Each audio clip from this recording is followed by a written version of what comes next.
What we do here is go back.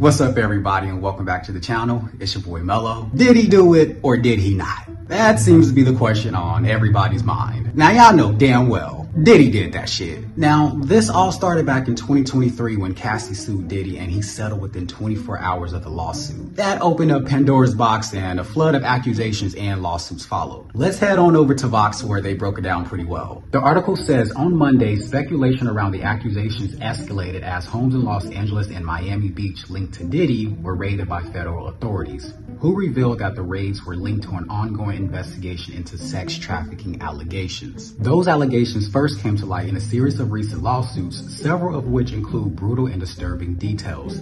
Plaintiffs state that Diddy, whose birth name is Sean Combs and who is also publicly owned by Puff Daddy, Puffy, and Love, R-word them and in some cases trafficked them by coercing them to engage in sex with other men. Together, the cases have redirected public attention towards long-standing allegations of violence against Combs, leading some brands to cut ties with him and Hulu to scrap his upcoming reality show. The first suit, filed in November 2023 by the singer Cassie, who dated Combs and was signed to his label, alleged that he urged her to have sex with male sex workers while he filmed, and that he later R-worded them. In another complaint, a woman identified only as Jane Doe says that in 2003, when she was only 17 years old, Combs had her flown on a private jet to New York, where he and two other men gave her drugs and alcohol and R-worded her. And in a suit filed in February, music producer Rodney Jones Jr. says that Combs grabbed his genitals without consent and forced him to solicit sex workers and perform sex acts to the pleasure of Mr. Combs. As you can see, everybody named Mama is suing Diddy. Men, women, hell, I wouldn't be surprised if a damn animal came out and claimed abuse. Now, something I find very eerie is that when Diddy's homes were being raided, he just up and left his sons. Now, for Diddy not to be home at the time of the raids, I definitely think that he was tipped off. But to leave your own flesh and blood, like, that's a new low. To me, that's a man who would discard any and everyone just to get himself free. Social media had a field day on Monday when his homes were being raided. And those TikTok investigators, man, they clocked in and went to work. Y'all was claiming he fled the country and was on somebody's island, only to find out that he was actually at Miami airport. Now, this is where things get a little interesting. One of the people suing Diddy claims that a man by the name of Brendan Paul is a mule for Diddy. Well, that man was actually arrested at the Miami airport on Monday for drug possession. In an article by Rolling Stone, it says a 25-year-old man accused in a recent lawsuit of being Sean Combs' drug mule was arrested on Monday on cocaine and marijuana possession charges. Brendan Paul was taken into custody by Miami-Dade police on Monday afternoon at Opa-locka Airport around 4:30 p.m. Police were working alongside Homeland Security agents when the arrest was made, according to the arrest affidavit.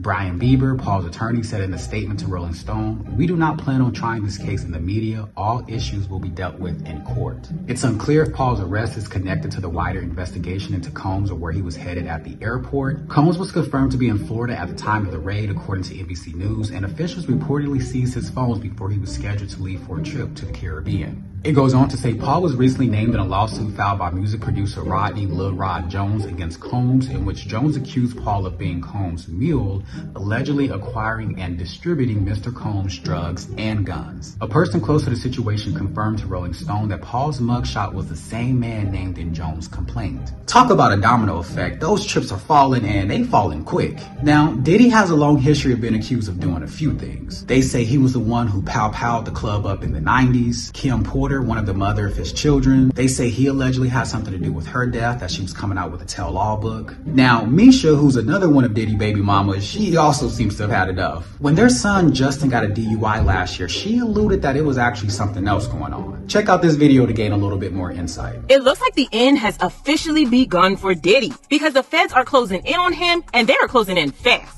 For those who somehow missed the tea, not only is Diddy under investigation by Homeland Security, but they also raided not one, but two of his homes in LA and Miami. Diddy's son Justin Combs was arrested during the raid, and it looks like he might be going to jail for Diddy's crimes. However, Justin's mom, Misa Hilton, is sick and tired of Diddy getting her son in trouble, and she believes that Diddy setting Justin up to go to prison is the last straw for her. Word on the streets is that she is now speaking to Homeland Security and offering to testify against Diddy to save Justin. Allegedly, she has some strong information on Diddy that would help the feds put him away for good. Child, it looks like Diddy is going down for real this time, and it's all thanks to Misa. It's being linked to a trafficking investigation. He got some shots of a few people coming out of the home. Those people have been detained. Now we're trying to still connect the dots. We do have some sources on scene here that we're getting this information from. We were actually the first ones here with about 30 different law enforcement vehicles at least. There are 3 Bearcats on scene here. This just all unfolded, Sandra, I would say less than 10 minutes ago. We got here even before the crime scene tape came up. So we're just down the hill. If you look up this street where Tony is right now to the right, you'll see one of those Bearcats, and law enforcement on the other side of those bushes basically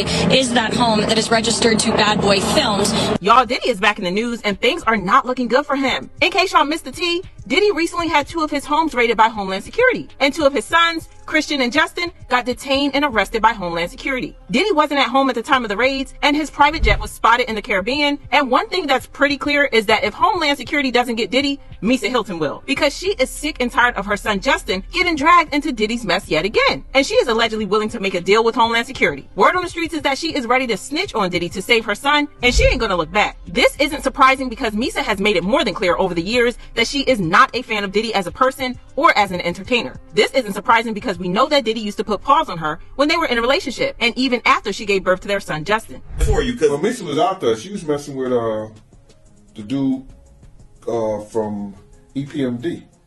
That's why Puff first died.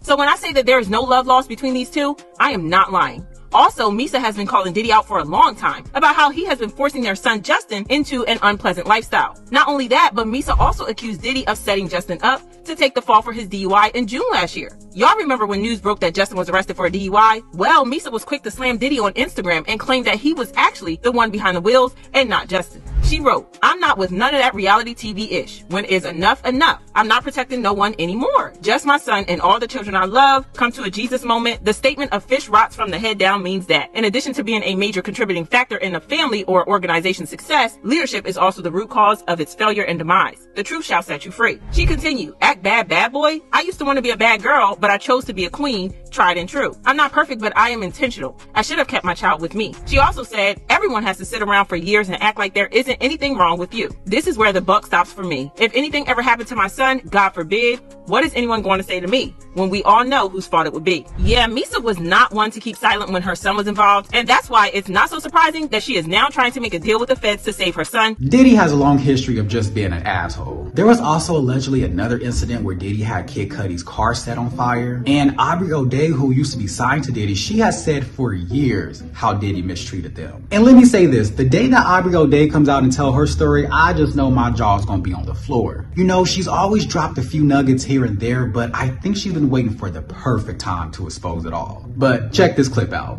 Aubrey also revealed that Diddy would intentionally put them against each other to cause divisiveness in the group so he can have better control over them. The stories that we have to tell during a time in music where there were gatekeepers, there were people that owned labels like Puff running things, and the way that the divisions and the divisiveness occurred and the things that we experienced between each other and us against the system are insane. Now, I want to jump back to that 1999 Pow Pow shooting incident. A woman ended up coming out a little while ago and claims that she was the one who ended up getting hit that night in the club. Not only that, but she's very adamant that it was Diddy who was the one who pulled the trigger. Check this video out. Hey, how you doing? So, here today about this latest lawsuit with the P. Diddy, Puff Daddy, Puffy, Sean Puffy Combs, whatever you want to call him,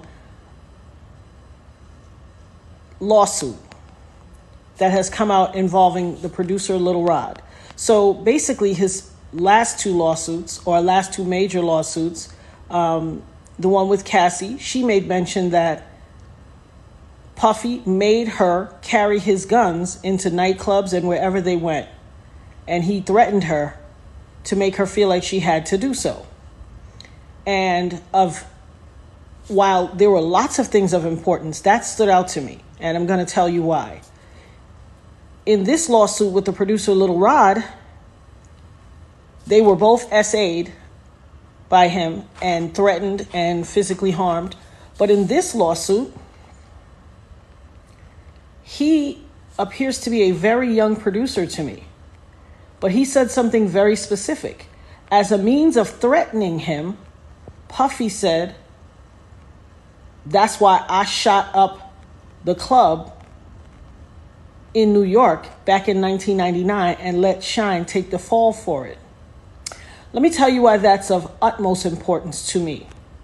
Because I am the woman who he shot in the face in that 1999, December 27th, 1999, Club New York shooting.